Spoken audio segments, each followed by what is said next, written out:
Hello students, today we are going to start our third chapter from your book Flamingo, and the name of the chapter is Deep Water, written by William Douglas. William Douglas was born in 1898 and died in 1980, was born in Maine, Minnesota.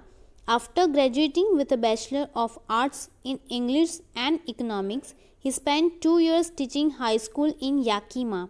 However, he got tired of this and decided to pursue a legal career. He met Franklin D. Roosevelt at Yale and became an advisor and friend to the president. Roosevelt is a former president of US. Douglas was a leading advocate of the individual rights.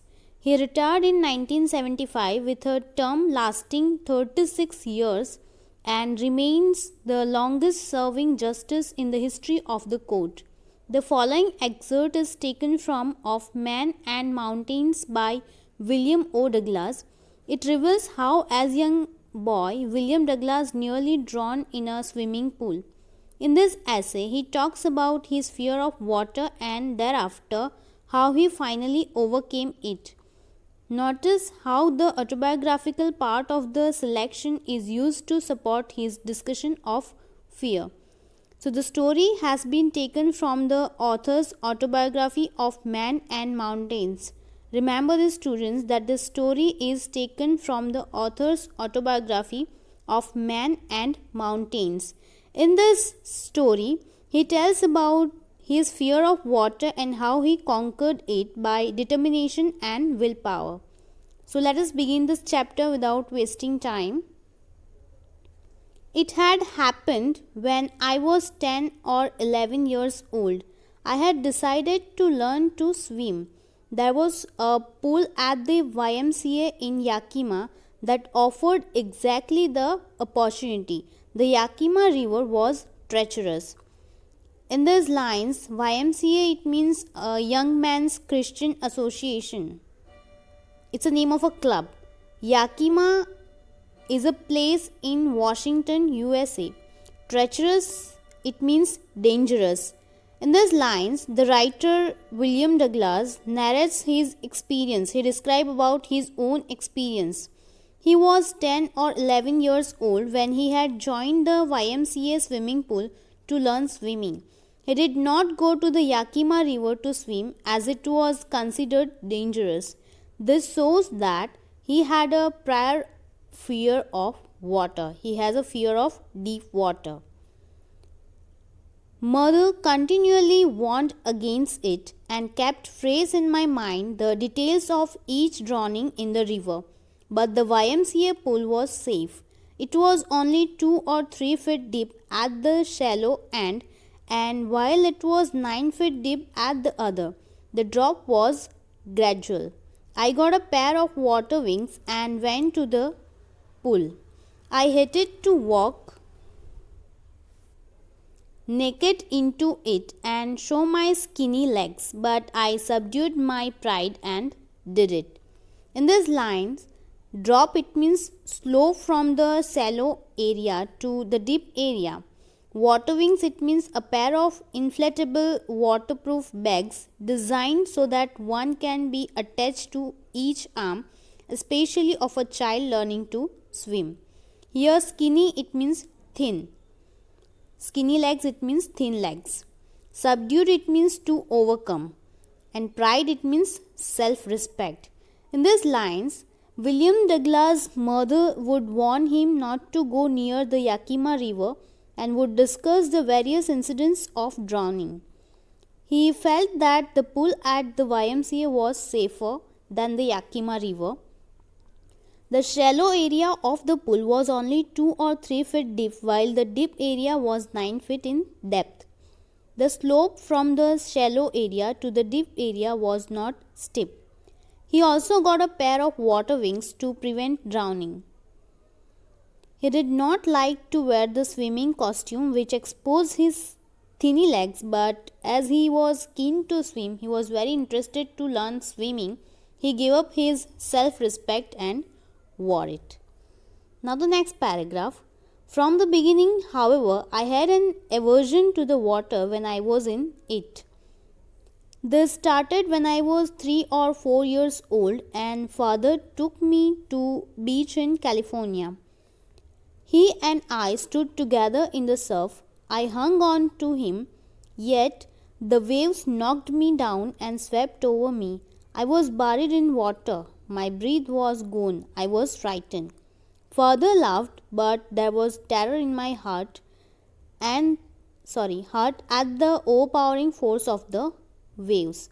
Here, aversion it means dislike, surf it means it is a wave of the sea, knocked me down it means threw him down. In this line, William says that he had always disliked the water and recounts an older experience when he was 3 or 4 years old. He went to the beach in California with his father. They stood as a wave leaped towards them. William stuck to his father to save himself, but the strong wave threw him down and he was covered in water. He was scared as he could not breathe. His father laughed and tried to make him feel comfortable, but the little child was scared when he realized that the waves were so powerful. Now the next paragraph, my introduction to the YMCA swimming pool revived unpleasant memories and stirred childish fears, but in a little while I gathered confidence. I paddled with my new water wings, watching the other boys and trying to learn by apping them. I did this 2 or 3 times on different days and was just beginning to feel at ease in the water when the misadventure happened. In these lines, revived it means brought back to mind, apping it means copying, to feel at ease it means to feel comfortable. In these lines, when William joined the swimming pool at the YMCA, the fear of water resurfaced in his mind. He gathered confidence by watching other boys swim and tried to copy them. He had done this twice or thrice at different occasions and had started gaining confidence when the incident happened. He had a narrow escape from death. Now, next lines. I went to the pool when no one else was there. The place was quiet, the water was still, and the tiled bottom was as white and clean as a bathtub. I was timid about going in alone, so I sat on the side of the pool to wait for others. In this line, when William reached the pool, no one was there, and so he sat on the edge waiting for other boys to arrive. He was afraid to swim all alone in the pool. As the swimming pool was empty, William could see the bottom also. It had white colored tiles on it and looked white and clean like a bathtub. I had not been there long when in came a bruiser of a boy, probably 18 years old. He had thick hair on his chest. He was a beautiful physical specimen with legs and arms that showed rippling muscles. He yelled, "Hi, Skinny, how do you like to be ducked?" Here, bruiser it means a person who is tough and aggressive and enjoys a fight or argument. Specimen it means example. Skinny it means a thin person. Ducked it means push or plunge someone under water. In these lines, it had not been long since William had been sitting by the pool when a boy arrived. He was around 18 years of age, had a well-built body with rippling muscles. He seemed to be a bully. He asked William if he wanted to be thrown into the pool. With that, he picked me up and tossed me into the deep end. I landed in a sitting position, swallowed water, and went at once to the bottom. I was frightened, but not yet frightened out of my wits. On the way down, I planned. When my feet hit the bottom, I would make a big jump, come to the surface, lie flat on it, and paddle to the edge of the pool. Here, tossed it means through. Wits it means intelligence. In this line, the boy picked William and threw him into the deep end of the swimming pool. William landed on the surface of the pool in the same position as he had been sitting in. His mouth was open, and as he did not know swimming, he swallowed water as he sank into the pool. He was frightened, but he used his intelligence, and on his way down the pool, he planned to push himself up when he reached the bottom. He thought that he would make a big jump to the surface, lie on his back, and swim to the edge of the pool. Now, next paragraph.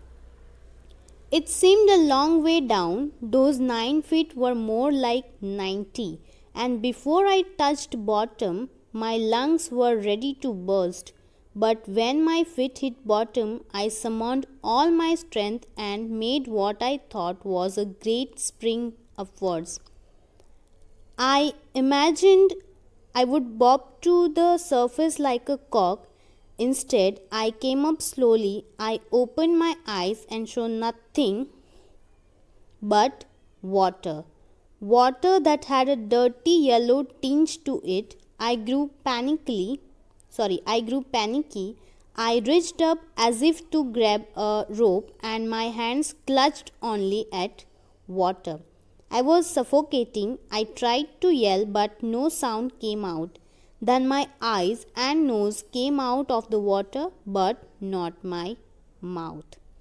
Here, summoned it means gathered or to collect. Spring it means push. Bob it means jump. Tinge it means touch of color.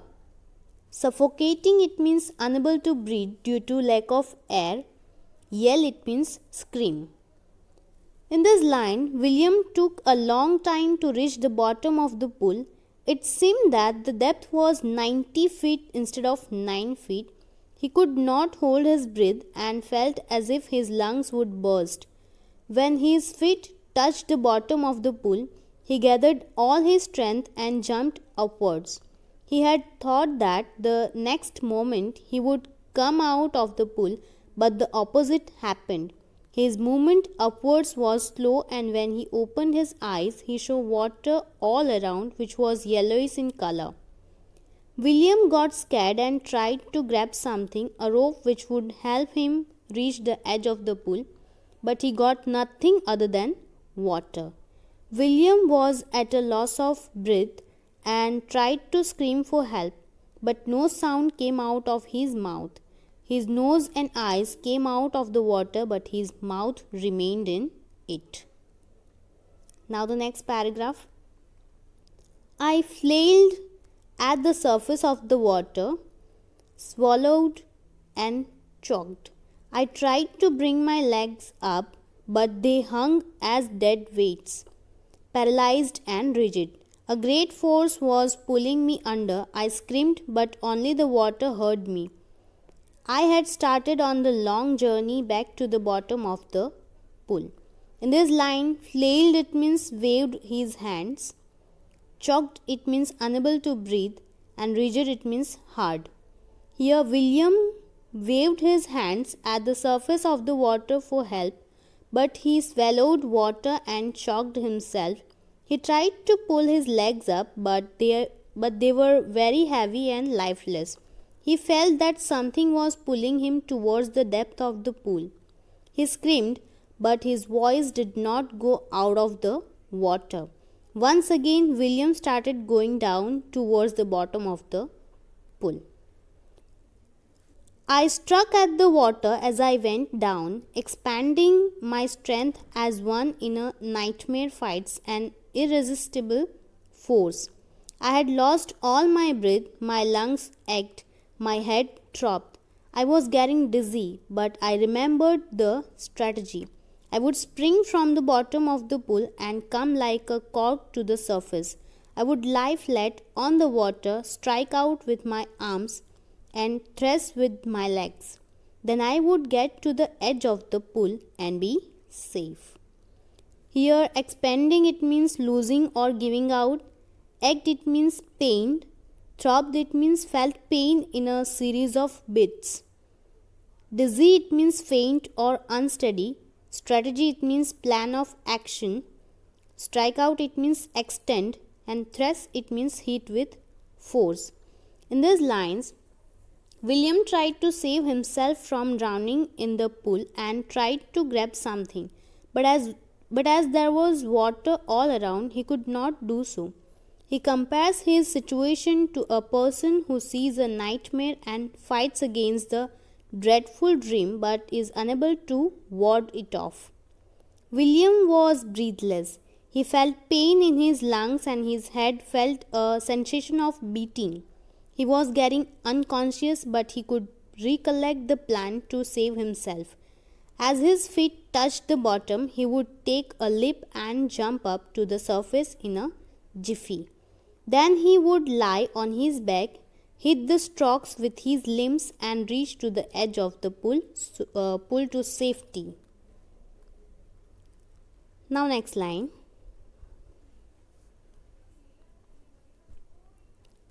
I went down endlessly. I opened my eyes, nothing but water with a yellow glow, dark water that one could not see through. And then sheer stark terror seized me. Terror that knows no understanding. Terror that knows no control. Terror that no one can understand who has not experienced it. I was shrieking underwater. I was paralyzed underwater, stiff, rigid with fear. Even the screams in my throat were frozen. Only my heart and the pounding in my head said that I was still alive. In this line, stark, it means severe. Seized, it means gripped. Shrieking, it means screaming. Paralyzed, it means incapable of movement. Pounding, it means repeated beating. In this line, William sank into the pool and the journey downwards seemed endless. He opened his eyes. There was water all around. It had a yellowish glow and he could not see through it. This terrorized William. He says that his feeling cannot be explained, but it can only be understood by those who have experienced a similar situation, who go through the similar condition. He was screaming in the water. He was unable to move due to the fear. His screams also froze. Only his heartbeat and the beating in his head indicated that he was alive. And then, in the midst of the terror, came a touch of reason. I must remember to jump when I hit the bottom. At last, I felt the tiles under me. My toes reached out as if to grab them. I jumped with everything I had. In this line, in the midst of, it means between. In between the phase of terror, William recollected the plan that he had to take a jump as he touched the bottom of the pool. As he felt the tiles of the bottom of the pool, his feet used all the strength he had and he jumped up. Now the next paragraph. But the jump made no difference. The water was still around me. I looked for ropes, ladders, water wings. Nothing but water. A mass of yellow water held me. Stark terror took an even deeper hold on me. Like a great charge of electricity, I shook and trembled with fright. My arms wouldn't move. My legs wouldn't move. I tried to call for help, to call for mother. Nothing happened. In this line, the effort went in vain. His effort went useless. He was still submerged in the water. He looked around for help, for any rope, ladder or water wing with the help of which he could rescue himself. He could only see water all around him. It was as if a chunk of yellow water had grabbed him. The terror grew intense. It was like an electric shock that ran through the whole body. He trembled with fright. He could neither move his limbs nor call out for help. Now the next lines. And then strangely there was light. I was coming out of the awful yellow water. At least my eyes were. My nose was almost out too. Then I started down the third time. I sucked for air and got water. The yellowish light was going out, then all effort ceased. I relaxed. Even my legs felt limp, and a blackness swept over my brain. It wiped out fear, it wiped out terror. There was no more panic. It was quiet and peaceful. Nothing to be afraid of. This is nice. To be drowsy. To go to sleep. No need to jump. Too tired to jump. It's nice to be carried gently. To float along in space. Tender arms around me, tender arms like mother's. Now I must go to sleep. Here ceased it means ended. Limp it means lifeless. In these lines, something strange happened and William saw light. His eyes came out of the water, his nose was almost out of it. Then he started going downwards into the pool for the third time. He tried to breathe but gulped water instead. The light went out as he drowned again. Then he stopped making efforts to save himself. William relaxed, his legs became lifeless and his brain experienced a blackout. The fear ended. He did not panic. He became quiet and experienced peace. He was not afraid of drowning anymore. He felt sleepy, was tired to jump up, felt nice to be carried in his mother's arms as he felt sleepy. Now, next, I crossed to oblivion and the curtain of life fell. Here, oblivion, it means the state of being unaware or unconscious of what is happening around one. Curtain of life fell, it means life came to an end. In this line, William became unconscious as he drifted away towards death. The next lines. The next I remember, I was lying on my stomach beside the pool, vomiting. The chap that threw me in was saying, "But I was only fooling." Someone said, "The kid nearly died. Be all right now. Let's carry him to the locker room." This line, when William gained consciousness, he was lying on his stomach beside the pool and was vomiting. He heard someone scolding the boy who had pushed him into the pool. The boys said that William had almost died, and the boy replied that he was fooling with him. The boys asked the boy to carry William to the locker room. The next line. Several hours later, I walked home. I was weak and trembling. I shook and cried when I lay on my bed. I couldn't eat that night. For days a haunting fear was in my heart. The slightest exertion upset me, making me wobbly in the knees and sick to my stomach. Here wobbly, it means weak. After many hours, William walked home. He felt weak and shivered. He kept on crying as he lay on the bed. He was unable to eat food. The fear kept on haunting him for many days. The incident made him physically upset. The slightest work made him feel that his knees were unable to bear his weight. He would feel like vomiting. Now next line. I never went back to the pool. I feared water. I avoided it whenever I could. William did not go to the swimming pool as he feared the water. He remained away from the water. Now next paragraph. A few years later, when I came to know the waters of the Cascades, I wanted to get into them. And whenever I did, whether I was wading the Titan or bumping river or bathing in warm lake of the Gotrocks, the terror that had seized me in the pool would come back. It would take possession of me completely. My legs would become paralyzed. Icy horror would grab my heart. In these lines, cascade, it means waterfall. After some years, William came to know of a waterfall and wanted to go in it. Whenever he went for swimming in different rivers like the Titan, Bumping River, Warm Lake of the Gotrocks, the fear of water returned. It would grab him completely, disable his limbs and grab his heart. Now the next paragraph. This handicap stayed with me as the years rolled by. It canoes on main lakes, fishing for landlocked salmon, bass fishing in New Hampshire, trout fishing on the Deschutes and Metollis in Oregon, fishing for salmon on the Columbia at Bumping Lake in the Cascades. Wherever I went, the haunting fear of the water followed me. It ruined my fishing trips, deprived me of the joy of the canoeing, boating and swimming. In this line, handicap, it means circumstances that makes progress or success difficult. Canoes, it means small boats.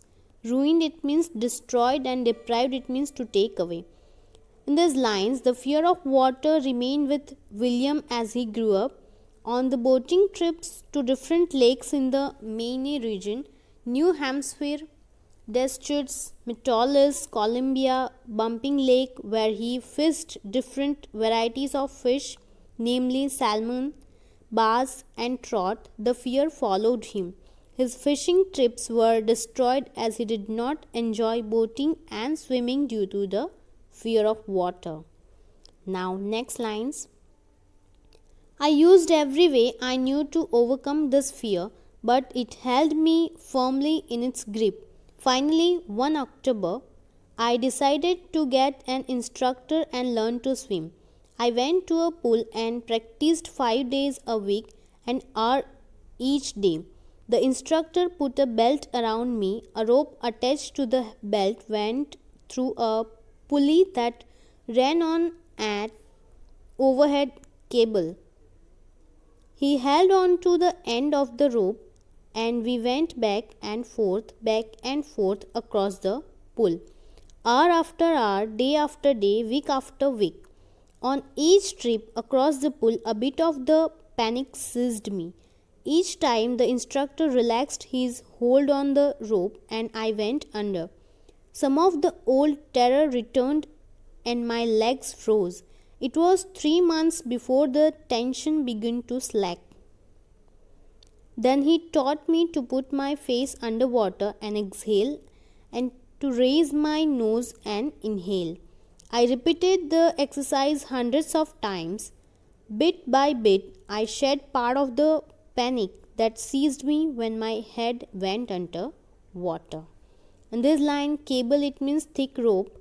Slack, it means to reduce. Shed, it means removed. Panic, it means fear. And seized, it means gripped. In these lines, William tried to ward off the fear but was unable to get rid of it. Finally, in the month of October, he hired an instructor to teach him swimming. He would practice for an hour each day, 5 days a week. William describes the learning process. The instructor put a belt around William's waist. The belt was attached to a thick rope. The rope went through an overhead pulley and was held by the instructor. It ensured that in case William drowned, the instructor would pull him out. William swam across the length of the pool for several weeks. Whenever the instructor loosened the rope, he went down into the water and the fear would return. It would immobilize his legs. It was after 3 months of practice that William got comfortable. Then the instructor taught him to breathe in the water. He taught him to put his face under the water and exhale his breath. He was taught to raise his nose out of the water and inhale. William practiced several times. Gradually, he got rid of the panic that would grab him when he put his head under the water. Now, next lines. Next, he held me at the side of the pool and had me kick with my legs. 4 weeks, I did just that. At first, my legs refused to work, but they gradually relaxed and finally I could command them. In this line, command, it means order. In the third phase of the learning process, the instructor taught William to kick the water surface with his legs. He did this for many weeks. Initially, his legs did not move, but gradually they relaxed and finally William could order them to kick in the desired way. Now the next lines. Thus, piece by piece, he built a swimmer, and when he had perfected each piece, he put them together into an integrated whole. In April, he said, "Now you can swim. Dive off and swim the length of the pool. Crawl stroke." In this line, stroke, it means a particular style of moving the arms and legs in swimming. So finally, the instructor made a swimmer out of William in phases. When William had perfected each phase, he compiled them. In the month of April, the instructor told William that now he could swim. He asked him to dive into the pool and swim the length of the pool in a particular style called the crawl stroke. I did, the instructor was finished. William swam and the classes came to an end. Now the next lines. But I was not finished. I still wondered if I would be terror-stricken. When I was alone in the pool, I tried it. I swam the length up and down. Tiny vestiges of the old terror would return, but now I could frown and say to that terror, "Trying to scare me? Well, here's to you. Look." And off I would go for another length of the pool. In this line, vestiges, it means traces. So William had not overcome the fear yet and wondered if the terror would grab him when he would be alone in the water. He tried to swim alone in the pool. The terror returned in small phases, but now, as he knew how to swim, he faced the terror with confidence. He swam another length of the pool. Now next lines. This went on until July, but I was still not satisfied. I was not sure that all the terror had left, so I went to Lake Wentworth in New Hampshire, dived off a dock at Triggs Island, and swam 2 miles across the lake to Stamp Act Island. I swam the crawl, breast stroke, side stroke, and backstroke. Only once did the terror return. When I was in the middle of the lake, I put my face under and saw nothing but bottomless water. The old sensation returned in miniature. I laughed and said, "Well, Mr. Terror, what do you think you can do to me?" It fled and I swam on. So in these lines, miniature, it means small size. So William swam like this till the month of July, but was not satisfied. He wanted to be sure that all of the fear had left him. So he went to Lake Wentworth in New Hampshire, dived into it from Triggs Island, and swam for 2 miles up to Stamp Act Island. He swam in different styles: crawl, breaststroke, side stroke, and backstroke. The terror returned only once when he was in the middle of the lake. When he put his head under water, he saw water all around, and the fear returned. This time William laughed at the terror and said to it that it could be not harm him. He saw that the terror vanished and he resumed swimming. So finally he overcome his fear. Now the next line. Yes, I had residual doubts.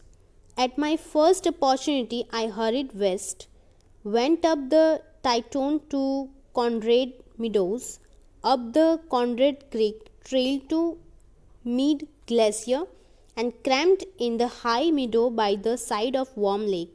The next morning, I dived into the lake and swam across to the other shore and back just as Duff Corporon used to do.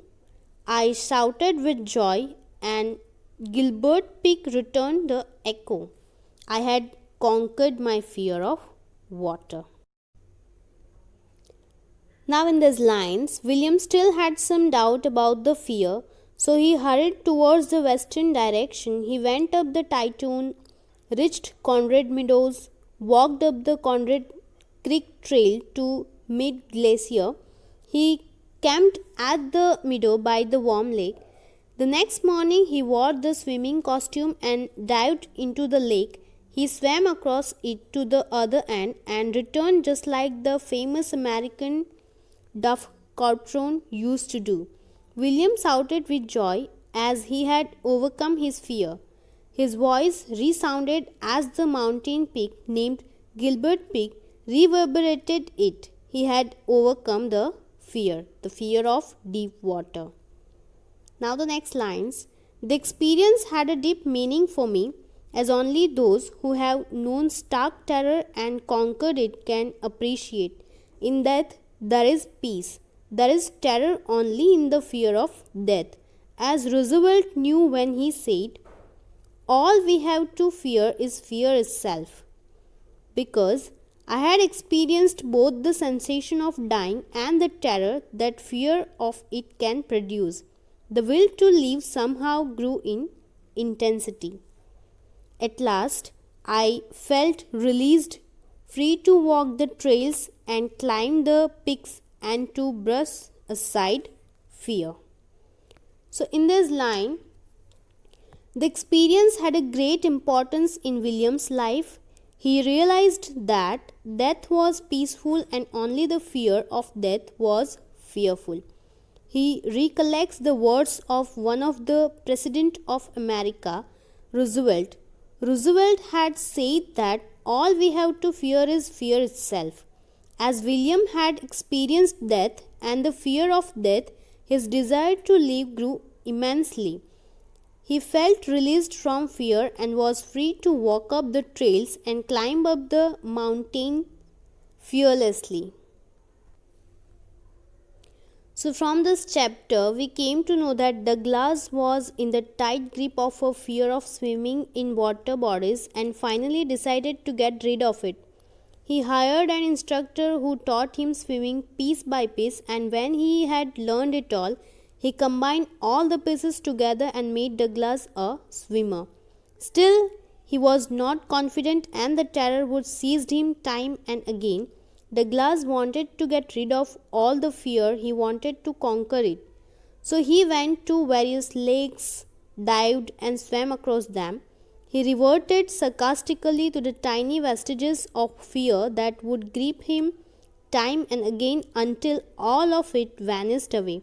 Douglas realized that the fear was merely a crop of the mind, and once he had conquered it, he felt released, free to walk arduous terrains, climb peaks and brush aside fear.